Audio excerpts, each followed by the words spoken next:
गयूर नौजवान साथियों, मैं आप तमाम का दिल की गहराइयों से शुक्रिया अदा करता हूँ कि बहरेज की सरजमीन और मटेरा विधानसभा में जो मजलिस इत्तेहादुल मुस्लिमीन का एक तारीखी जलसे आम हो रहा है, इसको आपने तारीखी बना दिया।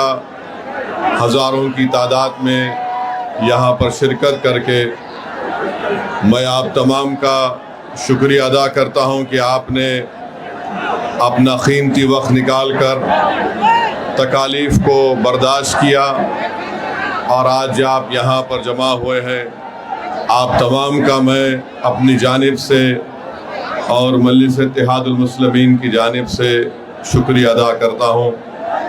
मंच पर बैठे हुए उत्तर प्रदेश के मजलिस इत्तेहादुल मुस्लिमीन के सदर मोहतरम जनाब शौकत अली साहब और उत्तर प्रदेश के तमाम जोन के ज़िम्मेदार, यहाँ के विधानसभा के इंचार्ज और तमाम मजलिस के अरकान, मेरे अजीज़ दोस्तों और बुज़ुर्गों, मैं आपके सामने ये अर्ज़ करने के लिए आया हूँ कि जैसा कि आप जानते हैं कि आइंदा साल उत्तर प्रदेश में विधानसभा के चुनाव होने जा रहे हैं और मजलिस इत्तेहादुल मुस्लिमीन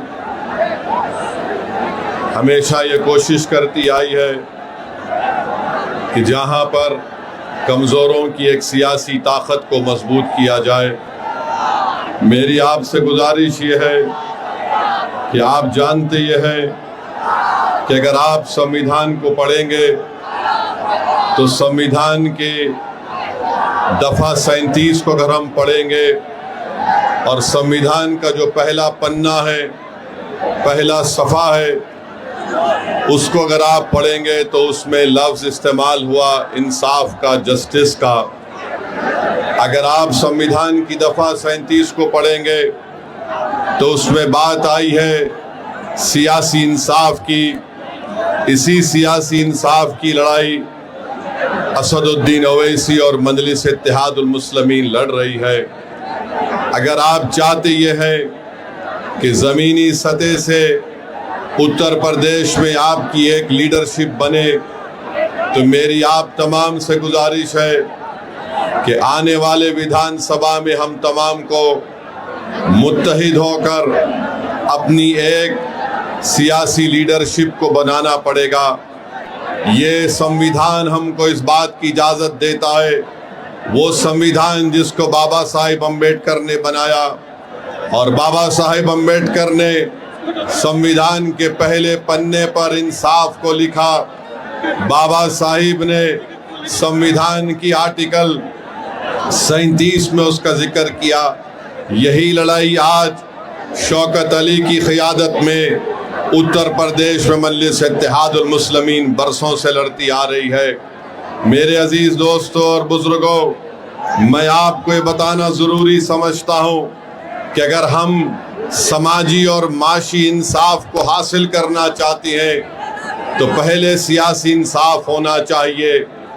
आज आप जानते हैं कि जब तक हम अपने नुमाइंदों को कामयाब नहीं करेंगे जो उत्तर प्रदेश की विधानसभा में जाकर आपकी बेबाक आवाज़ बने, आपके मसाइल की तर्जुमानी कर सके, आपके लिए हक की लड़ाई लड़ सके, याद रखिए कोई उठकर ये कह सकता है कि ओवैसी क्या तुम नहीं देखते कि उत्तर प्रदेश के विधानसभा में बड़ी बड़ी पार्टियों के मुसलमान और दलित विधायक जीत कर जाती हैं।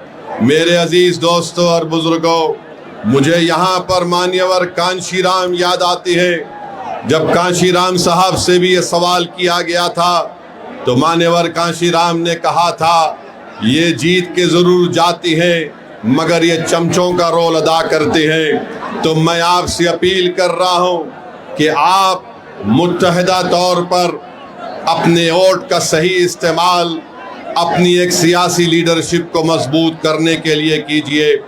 यकीनन इंशाअल्लाह ताला हमारी भी कोशिश होगी कि दोबारा यहाँ पर बीजेपी की सरकार उत्तर प्रदेश में ना बने। मगर याद रखिए, इस बात को याद रखिए कि ये जिम्मेदारी सिर्फ मुस्लिम अक़लियत के कंधों पर रखी नहीं जा सकती है।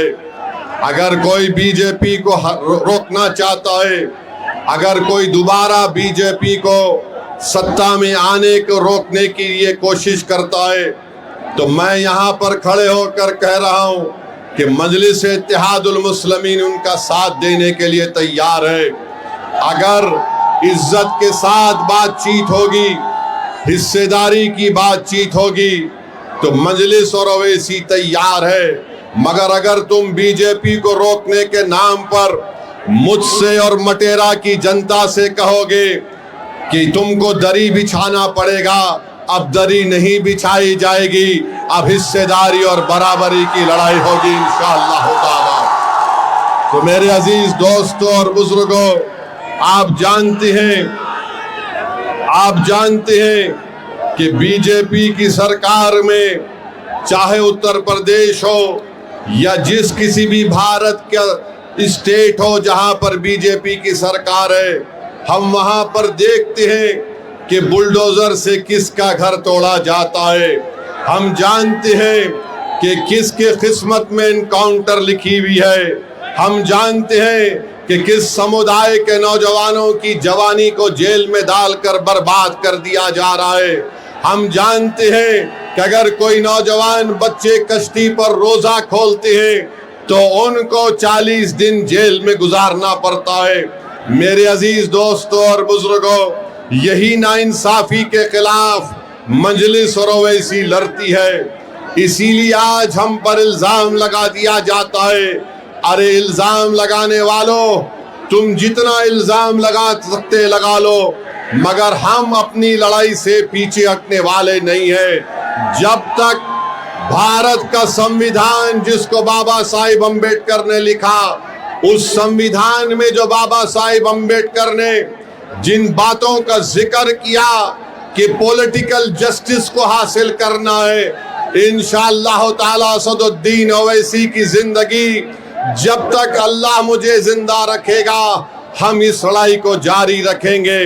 और मैं आपको बताना चाह रहा हूं कि यहाँ पर उत्तर प्रदेश में आप देखते हैं कि एनकाउंटर के नाम पर कई मासूम लोगों को तकलीफ दी जाती है। मीडिया ने रिपोर्ट किया कि 17,000 एनकाउंटर हुए। बताइए, संविधान रूल ऑफ लॉ की बात करता है, संविधान रूल बाय गन की बात नहीं करता। संविधान के बरखिलाफ अगर कोई काम करता है तो ये अनकॉन्स्टिट्यूशनल है। ये मैं नहीं बल्कि सुप्रीम कोर्ट के जज ने कहा कि उत्तर प्रदेश में समानता व्यवस्था है। इलाहाबाद हाई कोर्ट के जज जनाब विनोद साहब ने बात कही है। 19 मार्च को मंसूर अहमद को पकड़ लिया गया, पुलिस कस्टडी में रखकर जुल्म किया गया, NSA लगा दिया गया। इलाहाबाद हाई कोर्ट ने फैसला दिया कि मंसूर अहमद को 2 लाख रुपए पुलिस के उस ओहदेदार को देना पड़ेगा। उत्तर प्रदेश के मुख्यमंत्री को मैं थोड़ा बताना चाह रहा हूं कि वो बार बार हर चीज में कहते हैं कि माता है। उत्तर प्रदेश के मुख्यमंत्री, मैं आपको बताना चाह रहा हूं, शायद आप पढ़ना लिखना नहीं जानते हैं। संविधान की दफा 48 को उठाकर पढ़ लीजिए मुख्यमंत्री। वो क्या कहती है संविधान की दफा 48? राष्ट्रीय कामधेनु आयोग, राष्ट्रीय गोकुल मिशन क्या है? अगर ये सब है तो फिर अगर आप जो बात कह रहे हैं तो क्या बीजेपी के लोग जो सत्ता में वो इंसान नहीं है, क्या बायोलॉजिकल है? मेरे अजीज दोस्तों और बुजुर्गों, जो मुस्लिम अक़लियत को निशाना बनाते हैं, मैं उनसे पूछना चाह रहा हूं, क्या उत्तर प्रदेश पूरे भारत का सबसे बड़ा बीफ का एक्सपोर्टर नहीं बन गया? 40 से 60% बीफ का एक्सपोर्ट उत्तर प्रदेश से होता है। और मुख्यमंत्री इस पर खामोश हो जाते हैं। मैं आपको बताते हुए तकलीफ महसूस करता हूं कि संभल में मुस्तफा कादरी मस्जिद को गवर्नमेंट की जमीन कहकर शहीद कर दिया गया और वहीं पर वाराणसी में असगैब शाहिद मस्जिद को शहीद कर दिया गया रेलवे लाइन कहकर।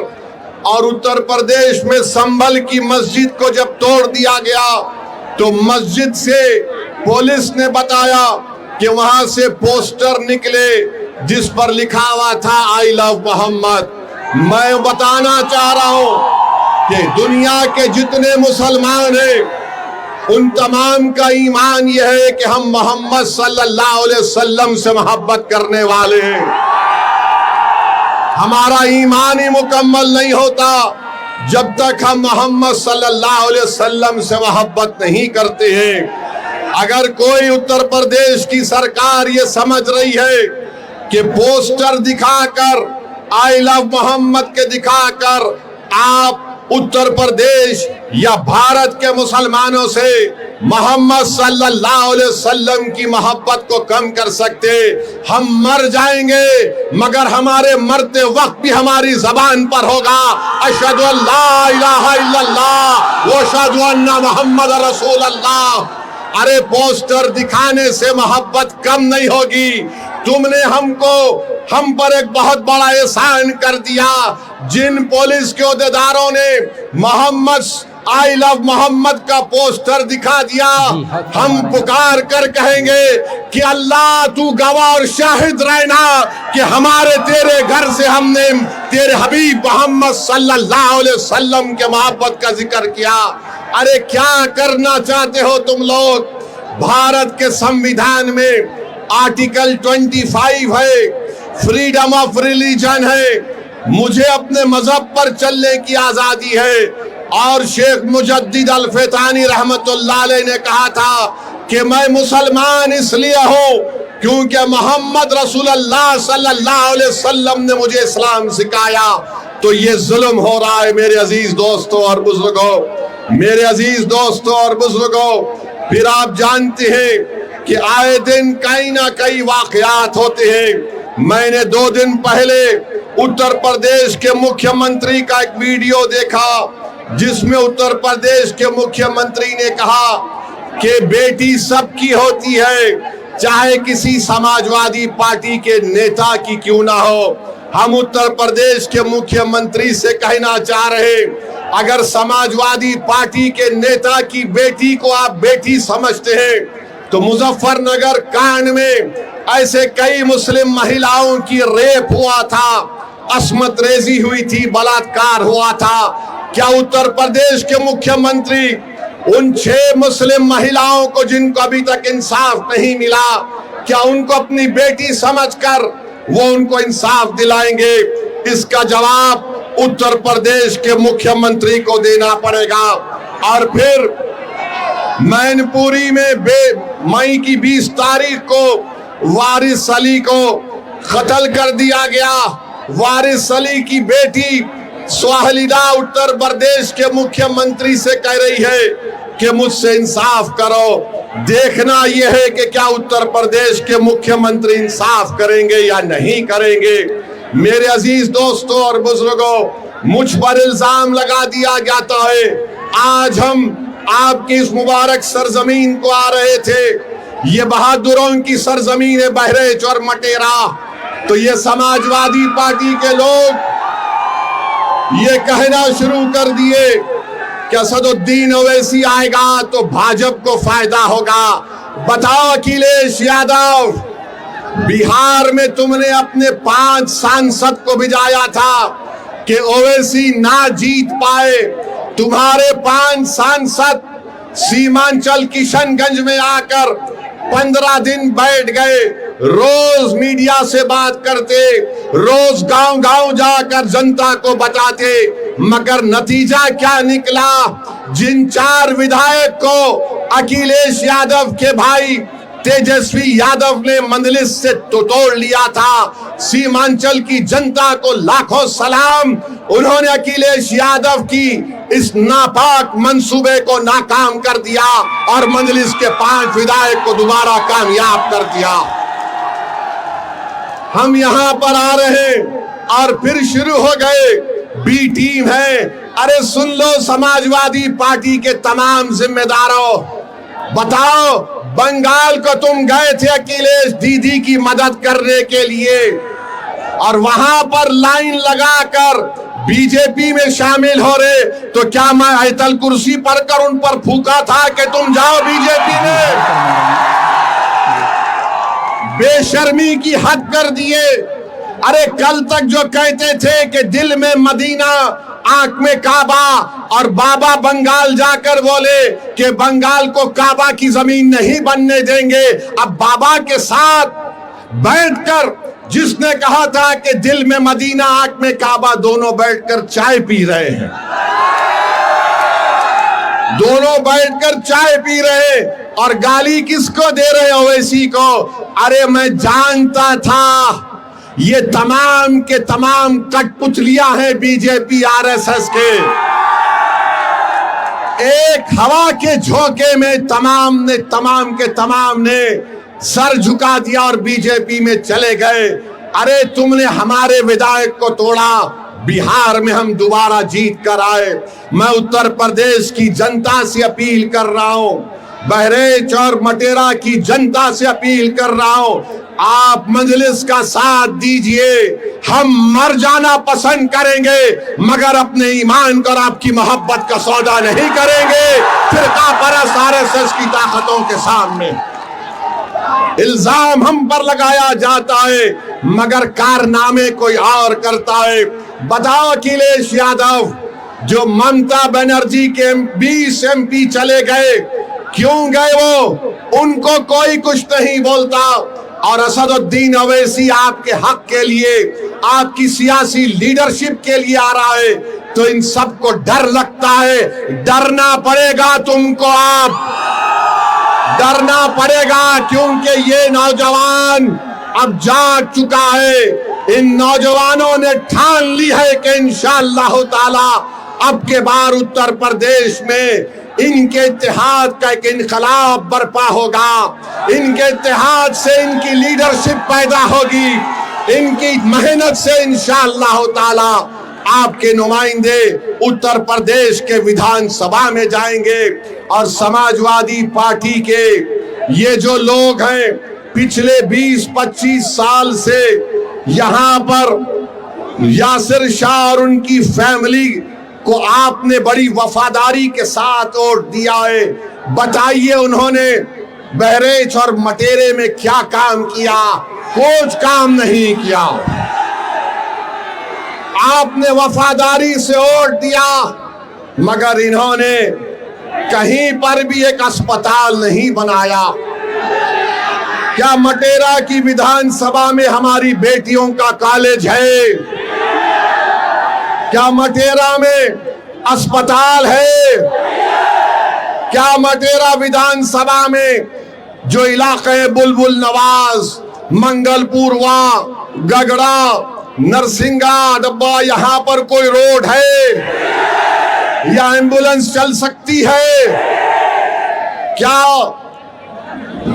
इन सब चीजों को आप देख रहे हैं? और जब से शौकत अली मटेरा के रोड पर चलना शुरू किया, गरीब के गम को अपना गम समझा, उन झोपड़ियों में जाकर आपकी तकालीफ को देखकर आपको हिम्मत और दिलासा दिलाना शुरू किया, तो यासिर शाह के खानदान को लगा कि अब हमारा दी एंड होने वाला है, इसीलिए रोड पर निकल कर आ गए। 4 साल कहीं नहीं दिखे मगर जब ओवैसी की पार्टी का एक सिपाही आपके इत्तेहाद और आपके ताकत को दिखाने के लिए परचम लेकर आता है, तो लखनऊ से अखिलेश कहता है अगर यहां से शौकत निकल जाएगा तो फिर हमारा तमाम किला मिस्मार हो जाएगा। तो मैं आपसे अपील कर रहा हूं कि 4 साल में यासिर शाह का परिवार नहीं दिखा मटेरे में। आज मजलिस आई तो गांव गांव जा रही हमारी बहन, गांव गांव को जा रही है। अरे अखिलेश यादव सुन लो, इंशाअल्लाह ताला सिर्फ मटेरा विधानसभा नहीं, उत्तर प्रदेश के बहुत सारी विधानसभा पर यही माहौल बनेगा जो आज हम यहां पर देख रहे हैं। तो मेरे अजीज दोस्तों और बुजुर्गों, मैं आप तमाम से एक बात की इजाजत लेकर इस बात का ऐलान करना चाहता हूं कि आने वाले विधानसभा में क्या मैं शौकत अली को यहां से आपका कैंडिडेट घोषित करूं? क्या आपकी इजाजत है कि मैं शौकत अली को भी कैंडिडेट बनाऊं? क्या मैं इजाजत है आपकी? आप पूरा साथ देंगे तो लगाओ मेरे साथ नारा, नारे तकबीर, नारे तकबीर।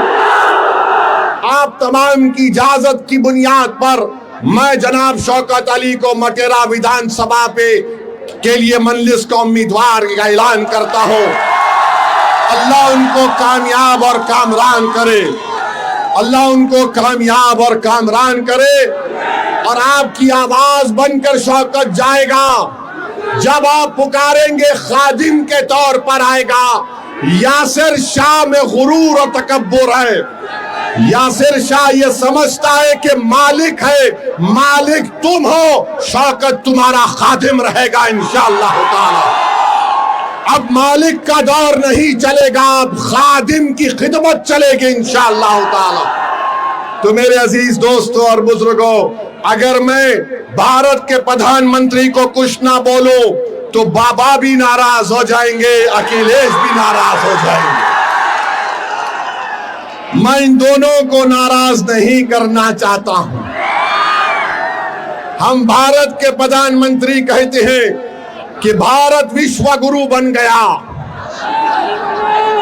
तो हम उनसे पूछना चाहते हैं कि आज ईरान और ओमान के दरमियान में समंदर पर हमारे कश्ती पर भारत के नागरिक पर जालिम डोनाल्ड ट्रंप ने मिसाइल दागकर हमारे 3 भारतीयों को जान से उनकी जान ले ली, उनको मार दिया।